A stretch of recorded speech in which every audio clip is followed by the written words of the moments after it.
நீங்கள் பார்த்து கொண்டிருப்பது உங்கள் கம்ஃபர்டர் டிஜிட்டல் சேனல், உங்கள் மெய்யான தேற்றரவாளர். Subscribe to Jesus Redeems YouTube channel and click the notification bell.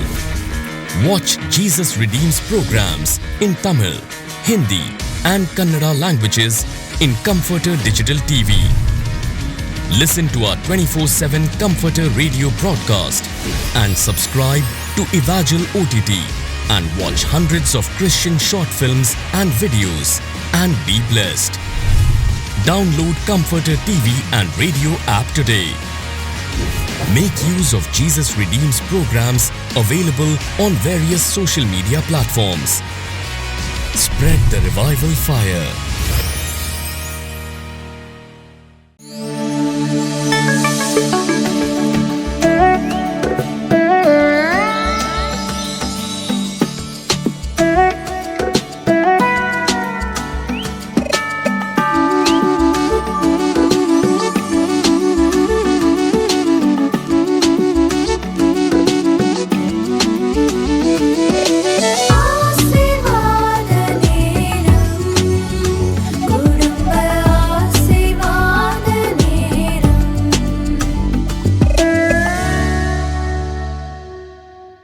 பிரியமானவர்களே, இயேசு கிறிஸ்துவின் நாமத்தில் உங்கள் எல்லாருக்கும் என்னுடைய அன்பின் வாழ்த்துக்கள்.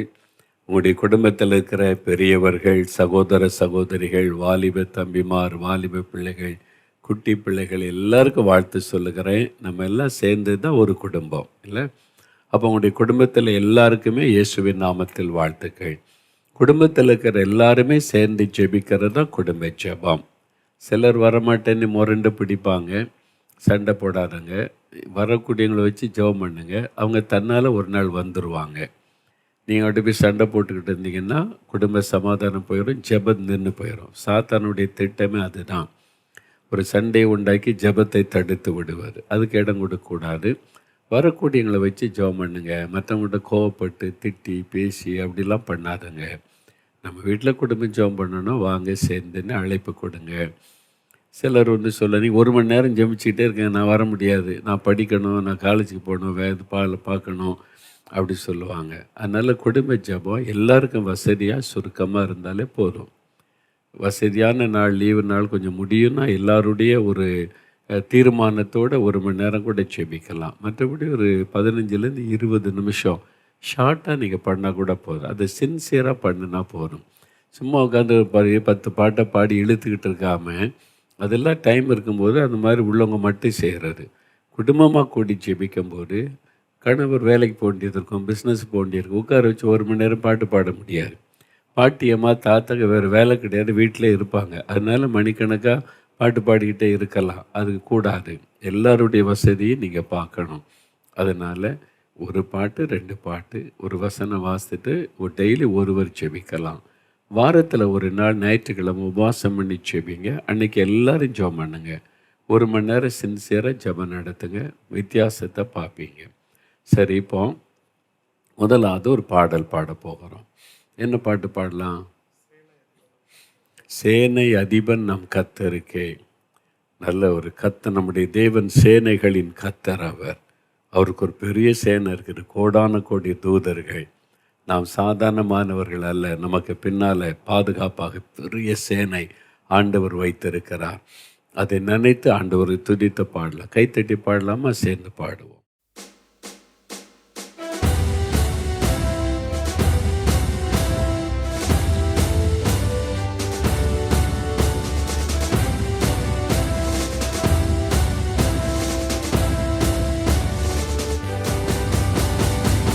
சேனைய தீபன்னம் கர்த்தருக்கே செலுத்துவோம் கனமும் மகிமையுமே.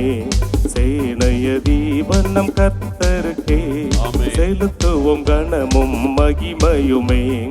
அற்புதமே தம் அன்பமக்கு அதை அறிந்தே ஆக மகிழ்வோம், அதை அறிந்தே ஆக மகிழ்வோம். ஜெய கிறிஸ்து முன் செல்கிறார், ஜெயமாக நடத்திடுவார். ஜெய கிறிஸ்து முன் செல்கிறார், ஜெயமாக நடத்திடுவார். ஜெய கீதங்கள் நாம் பாடியே ஜெய கொடியும் ஏற்றிடுவோம். ஜெயம் அல்லேலூயா அவர் நாமத்திற்கே, ஜெயம் அல்லேலூயா அவர் நாமத்திற்கே. தாய் மறந்தாலும் நான் மறவே, திக்கற்றோராய் விட்டு விடேன். தாய் மறந்தாலும் நான் மறவே, திக்கற்றோராய் விட்டு விடேன். என்றுரை தெம்மை தேற்றுகிறார், என்றும் வாக்கு மாறிடாரே, என்றும் வாக்கு மாறிடாரே. ஜெய கிறிஸ்து முன் செல்கிறார், ஜெயமாக நடத்திடுவார்.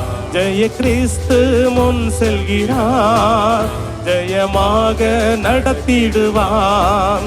ஜெய கீதங்கள் நாம் பாடி ஜெய கொடியும் ஏற்றிடுவோம். ஜெயம் அல்லேலூயா அவர் நாமத்திற்கே, ஜெயம் அல்லேலூயா அவர் நாமத்திற்கே. மெய்ப்பனில்லாத ஆடுகட்டே, நானே நல்ல மெய்ப்பன் என்றார். மெய்ப்பனில்லாத ஆடுகட்டே, நானே நல்ல மெய்ப்பன் என்றார். இன்ப சத்தம் பின் சென்றிடுவோம், இன்ப பாதை காட்டிடுவார், இன்ப பாதை காட்டிடுவார். ஜெய கிறிஸ்து முன் செல்கிறார், ஜெயமாக நடத்திடுவார். ஜெய கிறிஸ்து முன் செல்கிறார், ஜெயமாக நடத்திடுவார். ஜெய கீதங்கள் நாம் பாடி ஜெய கொடியும் ஏற்றிடுவோம். ஜெயம் அல்லேலூயா அவர் நாமத்திற்கே, ஜெயம் அல்லேலூயா அவர் நாமத்திற்கே. நம்மை ஜெயமாய் நடத்துகிற தேவன் ஜெய கிறிஸ்து உங்க குடும்பத்தில் வெற்றி ஆண்டவர் தரப்போகிறார். நீங்க பிரச்சனையை போராட்டத்தை சந்தித்து என்னாகுமோன்னு கலங்குறீங்கள, ஜெயம் உண்டாகும், வெற்றியை பார்க்க போறீங்க. இன்னொரு பாட்டு பாடலாமா? எல்லாம் சேர்ந்து கரம் தட்டி என்ன பாட்டு பாடலாம் சொல்லுங்க? இயேசுடைய ரத்தம் நமக்கு ஜெயம் கொடுக்கிற ரத்தம். இயேசுடைய ரத்தத்தினால தான் சாத்தானை ஜெயிக்க முடியும். அந்த பரிசுத்தமுள்ள ரத்தத்தை நினைத்து நீங்க பாட்டு பாடும்போது உங்க வீட்டுக்குள்ள ஆண்டவருடைய மகிமை இறங்கும், சாத்தானுடைய கிரியைகள் அழிக்கப்படும், வித்தியாசத்தை காண்பீங்க. சேர்ந்து பாடலாம் கரம் தட்டி.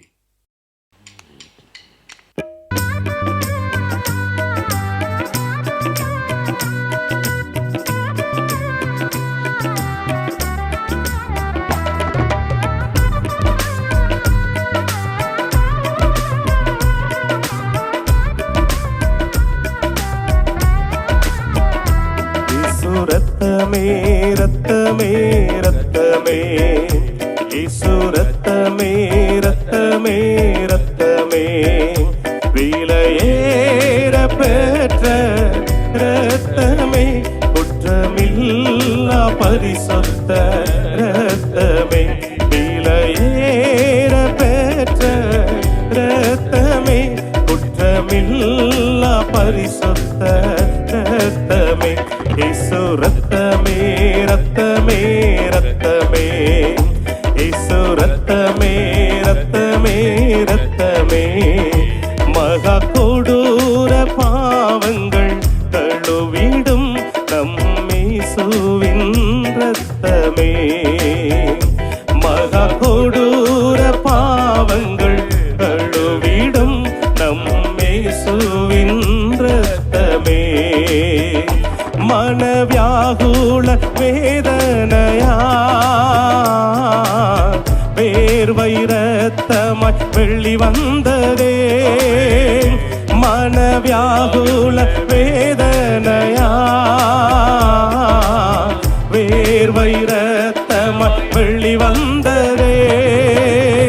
இயேசு ரத்தமே ரத்தமே ரத்தமே, இயேசு ரத்தமே ரத்தமே ரத்தமே, விலையேற பெற்ற ரத்தமே, குற்றமில்லா பரிசுத்த ரத்தமே, விலையேற பெற்ற ரத்தமே, குற்றமில்லா பரிசுத்த ரத்தமே.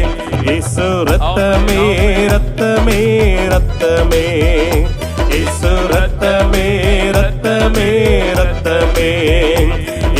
ரத்தமே ரத்தமே ரத்தமே, இயேசு ரத்தமே ரத்தமே ரத்தமே. இயேசுடைய ரத்தம் நமக்காக சிலுவையில் அவர் சிந்தின ரத்தம் வெற்றியை கொடுக்கிறது. நமக்கு சாத்தானின் மீது ஜெயம் கொடுக்கிறது.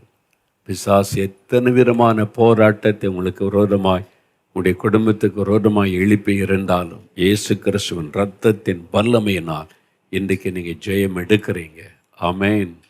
சரி, இந்த நாளில் ஆண்டவருடைய வசனத்தை தியானிக்க முன்னால் ஒரு சாட்சியை பார்க்க போகிறீங்க.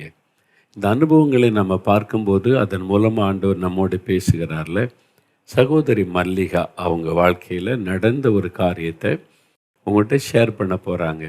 கவனமாக பாருங்கள். அதுக்கு பிறகு நான் அவங்களோட பேசுகிறேன். சாட்சியை பாருங்கள். என் பேர் மல்லிகா. நான் காங்கேயத்தில் வசிக்கிறோம். எனக்கு பையன் ஒன்று பொண்ணு ஒன்று. பொண்ணை கல்யாணம் பண்ணி கொடுத்துட்டேன். பையனுக்கு கல்யாணம் பண்ணி 10 வருஷம் ஆகுது. அவனை ஒரு கம்பெனி வச்சுருக்கிறான்.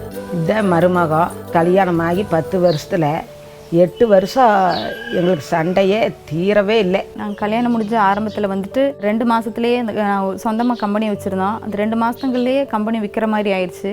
அந்த கம்பெனி விற்ற உடனே அத்தை என்னன்ட்டாங்க, மருமகிட்ட நீ வந்துதாம்மா இப்படி லாஸ் ஆகி போச்சுன்னு சொன்னேன். நான் சொல்லியிருக்கக்கூடாது, அது சொல்லிட்டேன். அது சொல்லாமல் அப்போ பிடிச்சி மன கசப்பு அவளுக்கு ஏற்பட்டுருச்சு என் மேலே. சாதாரணமாக ஏதோ ஒரு பக்கெட்டை உடஞ்சா கூட நீ வந்து தொட்டு தான் நீ உடச்சி போட்டையா அப்படிங்கிற மாதிரி பேசுவாங்க. ஆமாம், அப்புறம் நான் தொட்டாதான் உங்களுக்கு உடையுதா அப்படின்னு நானும் திட்டியிருக்கேன். அந்த டைமில் மருமகளை நான் மகளாகவே நினைக்கவே இல்லை. மருமகளாகத்தான் பார்த்தனும் இல்லையா, அவளை மகளாக நான் நேசிக்கவே இல்லை. வீட்டிலே ஏதாவது வேலை செஞ்சுட்டு இருந்தாலும் ஏதாவது ஒரு கிறிஸ்மஸ் நியூ இயர் டைமெல்லாம் வந்துச்சுன்னா வீடெல்லாம் க்ளீன் பண்ணுவோம். க்ளீன் பண்ணிட்டு இருக்கப்போ பார்த்தீங்கன்னா வீடு ஏதாவது நான் அதை க்ளீன் பண்ணி விட்டேன்னா அது என்ன ஆகும், அத்தைக்கு பிடிக்காது. என்ன பண்ணுவாங்க, இது நல்லாவே இல்லை அப்படின்ட்டு நான் க்ளீன் பண்ணிட்டு வெளியே வந்துடுவேன். திரும்ப அதை 2வது போய் இன்னொருக்க க்ளீன் பண்ணுவாங்க. அப்போ என்ன சத்தம் போடுவேன், நான் செஞ்சால் உங்களுக்கு பிடிக்காதா, நான் செஞ்சால் உங்களுக்கு எதுவும் இது பண்ணுறதில்ல, நீங்களே இனிமேல் பண்ணிக்கோங்க, நான் எதுவும் பண்ண மாட்டேன். நான் இந்த 8 வருஷத்தில் ஒரு நாள் கூட நாங்கள் ஒற்றுமையாக இருந்த நாளே இல்லை. நாங்கள் கீரியும் பாம்பு மாட்டோம். எந்த நேரம் பார்த்தாலும் மாமியாலும் மருமகள் மூஞ்சி தூக்கி வச்சுக்கிட்டே தான் இருப்போம். வீட்டில் ரெஸ்ட் எடுத்துருப்பேன், தூங்கிட்டு இருப்பேன். அப்போ என்ன பண்ணுவாங்க, அத்தை வேறு இப்படியே படுத்துட்டு இருக்கிறாளேன்ட்டு அப்படியே முணங்கிட்டே போவாங்க. அப்போ கூட நான் எந்திரிச்சு கூட சொல்லுவேன், ஏன்னா ஒரு நாள் ரெஸ்ட் எடுத்தால் உங்களுக்கு பிடிக்காதா, நான் வீட்டில் இருந்தால் உங்களுக்கு பிடிக்காதா, ஏன் இப்படி வீட்டில் இருக்கவே விட மாட்டேங்கிறீங்கன்ட்டு அவங்கள்ட்ட நானே எடுத்து பேசிட்டு சண்டை போட்டிருப்பேன். 2 பேருமே ரொம்ப சண்டை போட்டிருந்தாங்க. 2 சண்டைனா பார்த்தீங்கன்னா அடிதடி குடுமி பிடிக்கிற அளவுக்கு வந்துடு. ஒன்றுமே இருக்காது. அம்மா போய் ஒன்றுமே சொல்லியிருக்க மாட்டாங்க. நீங்கள் வாய் மூடுங்க, நான் வாய் மூடுன்னு சொல்லி 2 பேருக்குள்ள ஒரே சண்டையாகவே இருக்குது. இந்த பக்கம் ஒய்ஃபு கூப்பிடுவான், இன்னும் உங்கள் அம்மாவுக்கு அமைதியாக, உங்கள் அம்மா மட்டும் பேசு, நீங்கள் அமைதியாக இருக்கிறீங்க அம்மா. இந்த பக்கம் அம்மா இப்போ ஏன் உங்கள் ஒய்ஃப் பேசுகிறான், நீ கேட்க மாட்டியா நீயே அப்படிங்க. இந்த நேரம் பேசக்கூடாதுன்னு ஸ்தோத்திரம் சொல்லி நான் பாட்டில் அமைதியாகவே இருந்துக்கிட்டே இருப்பேன். பேசிட்டா முடிஞ்சுது. வீட்டுக்குள்ளே ஒரே புகைச்சல் ஒரு வயிறு. அதனால் நான் எதுவுமே பேச மாட்டேன், அமைதியாக கம்முன்னு போயிடுறேன். அப்படி சண்டைனா சொல்லிக்கிற அளவுக்கு இருக்காது. ஊரே எல்லாம் சுற்றி நின்று பார்ப்பாங்க சண்டை. என்னடா இப்படி ஒரு சண்டை போடுறாங்களே கத்துறாங்களேன்னு சொல்லி எல்லாம் பார்த்து இருப்பாங்க. நான் அப்படியே தலையை குமிச்சுக்கிட்டே வேலைக்கு போயிட்டு தலையை குமிச்சுட்டே வந்துட்டு இருப்பேன். எங்களுக்குள்ள ஏதாவது சண்டை வந்தாலும் பார்த்தீங்கன்னா அத்தை என்னம்பாங்க, அன்னைக்கு தான் எங்கள் அப்பா அம்மா ஊர்லேருந்து வந்துட்டு போயிருப்பாங்க. அடுத்த நாள் ஏதாவது எங்களுக்குள்ள நானாகவே சண்டை போட்டாலும் ஏதாவது சண்டை வந்துடும். என்னம்பாங்க, ஏன் நேற்று வந்து உங்கள் அப்பா அம்மா சொல்லி கொடுத்துட்டு போயிட்டாங்களா, அவங்க சொல்கிற வச்சு கேட்டு ஆடுறியா அப்படின்னு அவங்களையும் சேர்த்து திட்டுவாங்க. அப்புறம் எங்கள் அப்பா அம்மா இதுக்கு நீங்கள் திட்டுறீங்க அப்படின்ட்டு 2 பேருக்கு எச்சா ஓவராக வாக்குவாதம் வந்துடும். இப்படி இருக்கும்போது வந்து ஜெபிக்கலாம் வாங்க நிகழ்ச்சி போட்டாங்க. அப்போ நாங்கள் எல்லோரும் குடும்பமாக ப்ரேயர் பண்ணணும். அப்போ ஐயா வந்து அதில் மன்னிப்புங்களை ஒரு தலைப்பில் பேசினார். அப்போ அந்த பிரசங்கத்தை நாங்கள் கேட்டுறப்போ என்ன சொன்னார், நீங்கள் ஒருத்தருக்கு ஒருத்தர் வந்துட்டு முதலாவது மன்னிங்க, நீங்கள் வந்துட்டு மன்னிச்சாதான் உங்களுடைய பாவம் வந்துட்டு உங்களுக்கு மன்னிக்கப்படும் அப்படின்னு சொன்னார். நீங்கள் ஒருத்தருக்கு ஒருத்தர் பேசுகிற கஷ்டமாக இருந்தாலும், நீங்கள் நேரடியாக உங்கள் மேலே தப்பே இல்லாமல் இருந்தாலும் நீங்கள் போய் மன்னிப்பு கேட்டுருங்க அப்படின்னு ஐயா சொன்னார். அந்த வார்த்தை வந்துட்டு எங்கள்கிட்ட உள்ளத்தில் பேசிச்சு. சரி பரவாயில்ல, சரி நம்ம அம்மாவாக இருந்தால் நம்ம இப்படி நம்ம பார்த்துருப்போம்மா, நம்ம ஏன் இது பண்ணணும், சரி பரவாயில்ல வயசானவங்க பேசினா பேசிட்டு போட்டோம் அப்படின்னு எனக்குள்ளே ஒரு மனசில் பேசிச்சு. அப்புறம் நானே என்ன பண்ணேன், ப்ரேயர் பண்ணேன், நான் ஒப்பு கொடுத்து ப்ரேயர் பண்ணேன். ஏசப்பா இந்த மாதிரி இருக்கிற என் மனசில் இருக்கிற அந்த கசப்பு அந்த வெறுப்பெல்லாம் எடுத்து போடுங்க, நான் எப்போ அவங்கள பார்த்தாலும் எனக்கு அந்த மனசில் அந்த வெறுப்புக்கு வரக்கூடாது அப்படின்னு ஏசப்பாட்ட ஒப்பு கொடுத்து நான் ப்ரேயர் பண்ணோம். இதுக்கு முன்னாடி வந்து பார்த்திங்கன்னா நாங்கள் குடும்ப ஜெபமே பண்ணதில்லை. ஜெபிக்கலாம் வாங்க நிகழ்ச்சி பார்த்ததுலேருந்து தான் நாங்கள் குடும்ப ஜெபமே பண்ண ஆரம்பித்தோம். இதனால் வந்து எங்கள் குடும்பத்துக்குள்ளே எல்லாருக்குமே வந்துட்டு ஒருத்தருக்கு ஒருத்தர் மனம் திரும்பணும். குடும்ப ஜெபம் ஆரம்பிக்க நாங்கள் மாமியா மருமகளை ஒரு ஒற்றுமையாக வந்து சேர்ந்தது. அவள் சொன்னால் நான் தட்ட மாட்டேன், நான் சொன்னால் அவள் 2 பேரும் ஒற்றுமையாக, சமையல் கட்டுக்கு போனால் 2 பேரும் ஒற்றுமையாக இருப்போம், வெளி வேலைக்கு 2 பேரும் ஒற்றுமையாக இருப்போம். இப்போ அந்த 2 வருஷமாக நாங்கள் வந்து ரொம்ப ஒற்றுமையாக இருக்கிறோம். ஒரு அம்மாவும் பிள்ளையும் போல தான் 2 பேரும் இருக்கிறோம். அந்த மாமியார் மருமகங்கிற அந்த ஒரு இதே கிடையாது. அவங்க ஏதாவது ஒன்று பிடிச்சது சொன்னாலும் நானும் சரின்னு கேட்டுக்குப்பேன். நான் ஏதாவது சொன்னாலும் வந்துட்டு அவங்களும் சரின்னு கேட்டுக்குவாங்க. ஏதோ ஒரு நேரம் அவங்க சத்தம் போட்டாலும் நான் அமைதியாக போயிடுவேன். நான் ஏதாவது கோவத்தில் பேசினாலும் அவங்களும் அமைதியாக சரி பேசினா பேசிப்போன்னு அவங்க அமைதியாக போயிடுவாங்க. இப்போ வந்து எங்கள் அத்தை வந்துட்டு ஒரு தாய் மாதிரி தான் நேசிக்கிறேன், மாமியாருங்கிற மாதிரி நாங்கள் பார்க்குறதில்ல.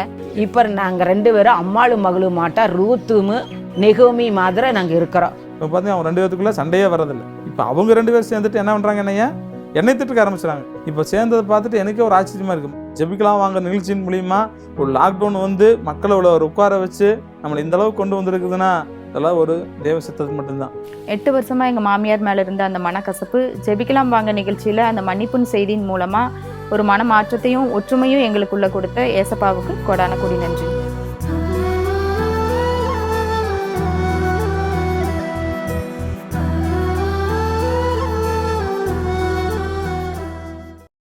சாட்சியை பார்த்தீங்களா? அந்த சாட்சியில் முக்கியமாக என்ன சொல்லப்படுகிறது? மன்னிப்பு, மன்னிக்கிற ஒரு இருதயம். இன்றைக்கி நிறைய குடும்பத்தை பாதிக்கிற விஷயம் என்ன தெரியுமா? முறுமுறுப்புகள், சண்டைகள், ஒருமனமற்ற தன்மைகள், புரிந்து கொள்ளாமை, அதனால் உண்டாகிற வாக்குவாதங்கள். நம்ம எல்லாருமே மனிதர்கள். யாரார் கணவன், மனைவி, மாமியார், மருமகள், மாமனார், நாத்தனார், எந்த ஒரு காரியத்தில் நீங்கள் ஃபேமிலி ஒரு மெம்பராக இருந்தாலும் நம்ம எல்லோரும் மனிதர்கள் தானே. மனிதர்கள்னாலே தவறுகிறவர்கள், நம்ம குறை உள்ளவர்கள். சில சமயம் வார்த்தையில் தவறிடுவோம், செயலில் தவறி விடுவோம், புரிந்து கொள்ளுதலில் தவறி விடுவோம். அதனால் ஒருத்தருக்கு ஒருத்தர் மனஸ்தாபம், இதனால் சமாதானம் பாதிக்கப்பட்டு, சந்தோஷம் பாதிக்கப்பட்டு, ஆசீர்வாதமும் பாதிக்கப்படும். இதெல்லாம் தவிர்த்து குடும்பத்துக்குள்ளே சமாதான சந்தோஷம் இருக்குன்னா என்ன செய்யணும்? அதுக்கு தான் ஒரு அழகான ஒரு வசனம் பாருங்கள். கொலோசியர் 3ஆம் அதிகாரம், கொலோசியர் 3ஆம் அதிகாரம் 13வது வசனம் 14 வசனம் வாசிக்கிறேன். ஒருவரை ஒருவர் தாங்கி ஒருவர் பேரில் ஒருவருக்கு குறைபாடு உண்டானால் கிறிஸ்து உங்களுக்கு மன்னித்தது போல ஒருவருக்கொருவர் மன்னியுங்கள். இவை எல்லாவற்றின் மேலும் பூரண சற்குணத்தின் கட்டாகிய அன்பை தரித்து கொள்ளுங்கள். நம்முடைய குடும்பம் எதில் கட்டப்படணும் தெரியுமா? அன்பில் கட்டப்படணும். லவ். ஒரு கணவனுக்குள்ளே அந்த அன்பு இருக்கணும், மனைவிக்குள்ளே அன்பு இருக்கணும், பெற்றோருக்குள்ள, பிள்ளைகளுக்குள்ள, எல்லாருக்குள்ளுமே அந்த தேவ அன்பு பூரணமாய் நிரம்பி இருக்கணும். அந்த அன்பு இருந்தால் நமக்குள்ளே மன்னிக்கிற சுபாவம் இருக்கும்.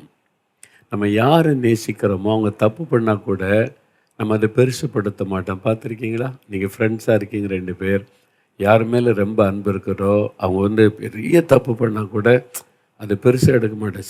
சரியாயிட்டா அப்படி சின்னதாக தான் சொல்லுவோம், பெருசாக மாட்டோம், மன்னிச்சிருவோம். அதே நம்ம பிடிக்காத ஒரு ஆள் சின்னதாக தப்பு பண்ணால் அதை பெருசாக்கி அதை பிரச்சனையாக்கி சமாதானத்தை கெடுத்துருவோம். இது நேச்சுரல், மனிதனுடைய சுபாவம். இதெல்லாம் குடும்ப சமாதானத்தை பாதிக்கும், ஆசீர்வாதத்தை பாதிக்கும். அப்போ பாதிக்காமல் இருக்குன்னா என்ன பண்ணணும் அப்படின்னு சொன்னால், மன்னிக்கிற அந்த அன்பை நம்ம பெற்றுக்கொள்ளணும். ஒருவருக்கொருவர் மன்னிக்கணும். மனைவி சில சமயம் தவறு செய்து கொஞ்சம் கோபமாக பேசிடக்கூடும். கணவன் சில சமயத்தில் சூழ்நிலை பொறுத்து கோபமாக மனைவியை திட்டிவிடக்கூடும்.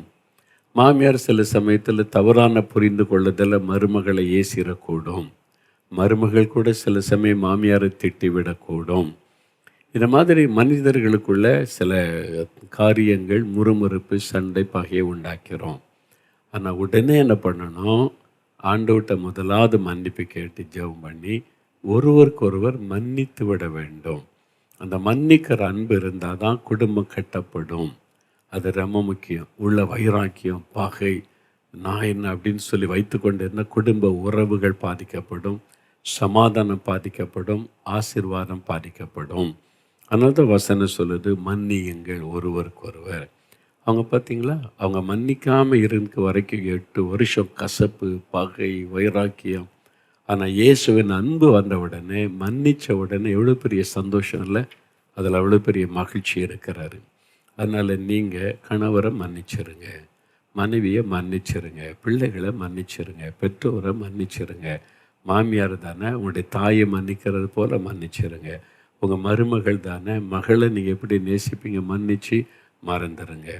மன்னிக்கிற அந்த அன்பை தாங்க ஆண்டவரே நீ கேளுங்க. இந்த மன்னிக்கிற சுபாவத்தை நீங்கள் பெற்றுக்கொண்டீங்கன்னா நீங்கள் எப்போவுமே சந்தோஷமாக இருக்கலாம், மன மகிழ்ச்சியாக இருக்கலாம். அதனால ஆண்டவரே இந்த மன்னிக்கிற அன்பை எனக்கு தாங்கன்னு சொல்லி கேட்கணும். சரியா? இந்த மன்னிக்கிற இருதயம் நமக்கு இருந்தால் உங்கள் குடும்பம் ஒரு குட்டி மோட்சமாக இருக்கும். உடனே பெருசுப்படுத்தமா, ஏன் மனைவி தானே, என் கணவர் தானே சொன்னாங்க, என் மாமியார் தானே, எங்கள் அம்மா சொன்னால், என்னுடைய மருமகள் தானே, என் மகள் சொன்னால் நான் வந்து வருத்தப்பட்டுக்கிட்டே இருப்பேனா? அதெல்லாம் மன்னித்து மறந்துட்டோம். நாங்கள் ஒரு குடும்பம், இயேசு எங்களுக்கு தலைவராக இருக்கிறார். இந்த மாதிரி நீங்கள் அந்த கிறிஸ்துவ அன்புக்குள்ளே ஸ்திரமாயிட்டீங்கன்னா பிசாசு உங்கள் வீட்டுக்குள்ளே நுழைய முடியாது, கசப்பை கொண்டு வர முடியாது, சமாதானத்தை கெடுக்க முடியாது. அந்த மன்னிக்கிற தெய்வீக அன்பை உங்கள் வாழ்க்கையிலே நீங்கள் பெற்றுக்கொள்ளணும். சரியா? இதுக்கு தான் குடும்ப ஜெபம் அவசியம். குடும்பமாக நீங்கள் ஜெபிக்க தேவ பிரசன்னம் உங்கள் வீட்டுக்குள்ளே இறங்கும்போது அந்த கிறிஸ்துவின் சுபாவம் நமக்குள்ளே உண்டாகும். அப்போ நம்முடைய ஆவிக்குரிய வாழ்க்கையில் ஒரு மாற்றம் வரும். அது உங்களுடைய குடும்பத்தில் ஒரு மாற்றத்தை, சமாதானத்தை கொண்டு வரும். அதனால தான் தவறாமல் குடும்ப ஜெபம் பண்ணுங்கன்னு உற்சாகப்படுத்தப்படுகிறீர்கள்.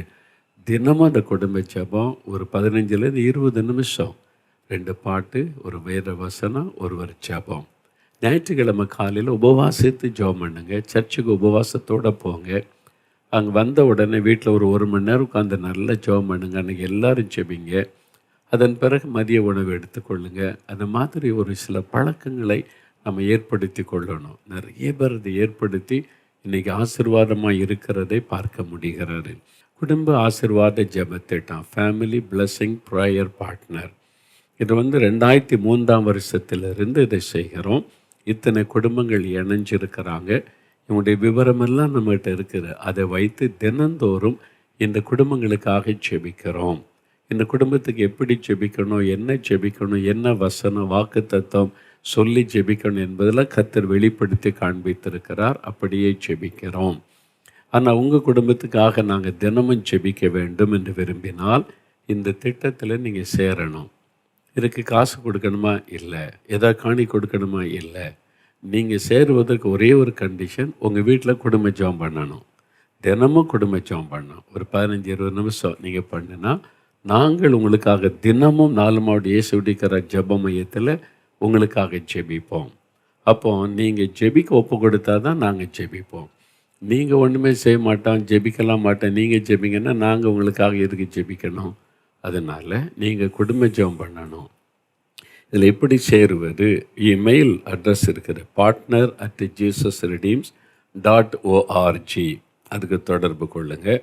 ஆன்லைனில் நீங்கள் பதிவு செய்து கொள்ளலாம். jesusredeems.com family.blessing.prayer.plan இதுக்கு நீங்கள் தொடர்பு கொண்டீங்கன்னா ஆன்லைன்லேயே ஃபார்மெல்லாம் வரும். நீங்கள் ஃபில்அப் பண்ணி அனுப்பலாம். உங்களுடைய ஜெப குறிப்புகளை அதில் எழுதிடலாம். உங்களுக்காக இந்த ஜெபக்குழுவில் தினந்தோறும் ஜெபம் செய்வோம். இதுவரை இந்த திட்டத்தில் சேரலைன்னா உடனே சேர்ந்து கொள்ளுங்கள். நீங்கள் ஒருவேளை எனக்கு அந்த ஆன்லைன்லாம் பண்ண தெரியாதுங்க, ஏதாவது ஃபார்ம் இருந்தால் அனுப்புங்கன்னா நீங்கள் தெரியப்படுத்திட்டால் உடனே அனுப்பி வைப்போம். அந்த ஃபார்மெல்லாம் உங்களுக்கு அனுப்பி வைக்கப்படும். நீங்கள் அதை ஃபில்அப் பண்ணி அனுப்பிட்டால் போதும். நாங்கள் அதை இங்கு உள்ள ஃபைலில் சேர்த்து வைத்து உங்களுக்காக தினமும் ஜெபம் செய்வோம். அப்போ ஒருவருக்காக ஒரு ஜெபிக்கும் போது கர்த்தர் ஆசீர்வதிப்பார். சரியா? இப்போது நாம் இந்த நேரத்தில் ஆண்டவரிடத்தில் ஜெபிக்க போகிறோம். ஆண்டவரே, இந்த குடும்ப ஆசீர்வாத ஜெபத்திட்டத்தின் மேலே எங்களை ஆசீர்வதிக்கிறதுக்காக ஸ்தோத்திரம்னு சொல்லி இந்த திட்டத்தில் எல்லா குடும்பமும் இணைக்கப்பட்டு எல்லா குடும்பத்திலும் ஜெபம் நடக்கணும், எல்லா குடும்பத்தில் எழுப்புதல் உண்டாகணும், ஆசீர்வாதம் உண்டாகணும், மன்னிக்கிற அன்பு சுபாவம் எல்லா குடும்பத்திலே உண்டாகணும் அப்படின்னு நம்ம ஜெபிக்க போகிறோம். சரியா? ஜெபிக்கலாமா? அப்படியே முழங்கால் பொடியிடுங்க. ஆண்டவருக்கு முன்னால் முழங்கால் பொடியிட்டு கருத்தாக இப்போ ஜெபிக்கணும். இந்த மன்னிக்கிற அன்பு எல்லாருக்கும் நீங்கள் கொடுக்கணும். எல்லா குடும்பத்திலையும் இந்த மன்னிக்கிற அன்பு கணவனுக்குள்ளே, மனைவிக்குள்ளே, மாமியாருக்குள்ளே, மருமகளுக்குள்ளே, நாத்தனாருக்குள்ளே, பெற்றோருக்குள்ளே, பிள்ளைகளுக்குள்ளே எல்லாம் இந்த மன்னிக்கிற அன்பு உண்டாகணும். குடும்பங்களுக்குள்ளே சமாதானம் உண்டாகணும். குடும்பத்தில் எழுப்புதல் உண்டாகணும்.